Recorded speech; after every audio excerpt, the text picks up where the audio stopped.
Welcome to my YouTube channel. Please subscribe my YouTube channel. The disgraced comedian has left his 15th century pub, the Crown Inn, in Pishhill, to rot after he failed with plans to turn it into a conspiracy hub. The former addict has sparked fury among residents ever since he purchased the Grade 2 listed hostelry, which he bought in December 2021 for £850,000 and has never opened its doors to the public. The Sun's exclusive photos and videos show how it's been deserted by brand, with broken windows held together with tape, an overgrown pub garden and the remains of building work. Now villagers are demanding brand does the honorable thing and sells it.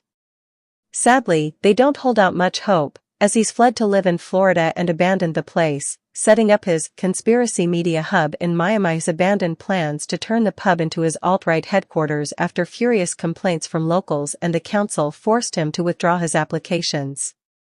Our exclusive photos reveal the mess it's in, with broken windows and unkempt gardens.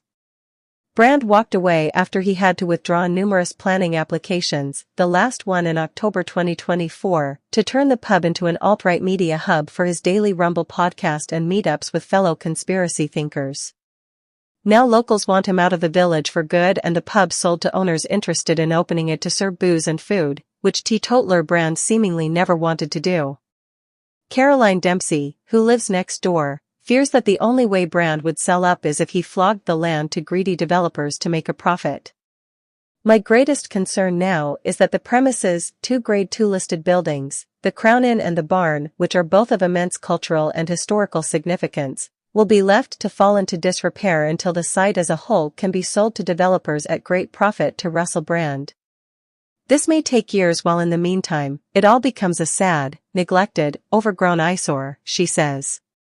Alternatively, if Brand is prepared to cut his losses, perhaps he will sell up and give someone else the opportunity to make the pub work, denying a small rural community of the only venue it has for meeting and catching up, the only premises capable of providing a rest stop, water and hospitality to visitors, walkers and cyclists for miles around, does not in my mind sit comfortably as being the actions of a committed Christian or God-fearing individual as he claims to be. And so, above all, I don't really understand Brand's perspective on this one. I believe that the most prevalent opinion within our community is that it really is time for him to walk away from the Crown and let someone else have a go at making it work.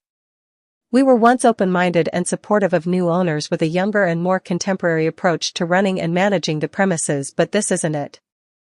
I would say that for all concerned, the game and time is up. A number of local rural pubs have closed in recent years, but the Crown does have a lot going for it. Ironically, leaving the place to rot could be in Brand's financial interest, as it's the only way developers would gain planning permission to demolish it if it was damaged beyond repair, says Caroline. She thinks he could get double, up to £2 million, if he sold the land, but it would sell at a loss if it was to remain a pub due to the cost of renovation works. Boosting profits. He would probably need to sell it at a lower price than he paid for it in order to attract a publican or someone who might consider operating it as a small hotel or pub with rooms, explains Caroline. A developer would only be interested in converting the site to houses or apartments. A number viewed the premises before Brand bought it, but would only get planning permission if the Crown Inn itself had fallen so far into dilapidation that it would be deemed to be beyond repair. There are a number of former pubs within the jurisdiction of this council, which have stood empty for 7 to 10 years and then been demolished to eventually make way for new housing. A sad and miserable process. So Brand could, in my view, try to sell it now, but probably at a loss. Or hang on to it for a number of years, and as a development site it could easily be worth a lot more, possibly £2 million.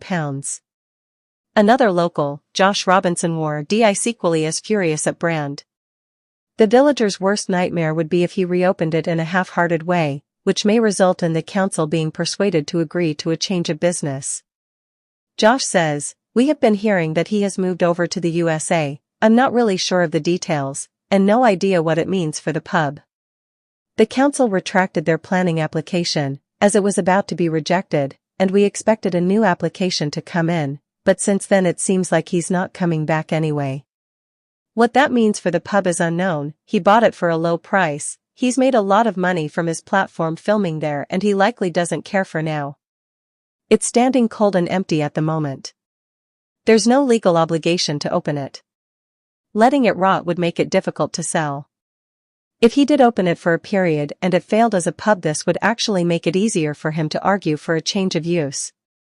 As of last week, the comedian and actor, 49, who has been charged with rape and sexual assault, is facing complaints from at least 3 more women. They reportedly contacted the Met Police after the Crown Prosecution Service authorized 5 sex offense charges against Brand on April 4. He has denied all allegations and will fly back from Florida, where he now lives with his wife, to appear before Westminster magistrates on May 2. Detectives began investigating after receiving a number of allegations in September 2023. It followed reporting by Channel 4's Dispatches and the Sunday Times. The Metropolitan Police said the charges relate to 4 women between 1999 and 2005. Brand has previously denied the accusations, and said all his sexual relationships were absolutely always consensual. He has been charged with the rape of a woman in 1999 in the Bournemouth area and the oral rape and sexual assault of a woman in 2004 in the Westminster area of London. He has also been charged with indecently assaulting a woman in 2001 and sexually assaulting another woman between 2004 and 2005. Both offences are alleged to have taken place in Westminster, London. Detective Superintendent Andy Furphy said, "The women who have made reports continue to receive support from specially trained officers. The Met's investigation remains open and detectives ask anyone who has been affected by this case, or anyone who has any information, to come forward and speak with police." In a video posted to X, Brand denied the alleged crimes. He said, "I've always told you guys, when I was young and single, before I had my wife and family, I was a fool man.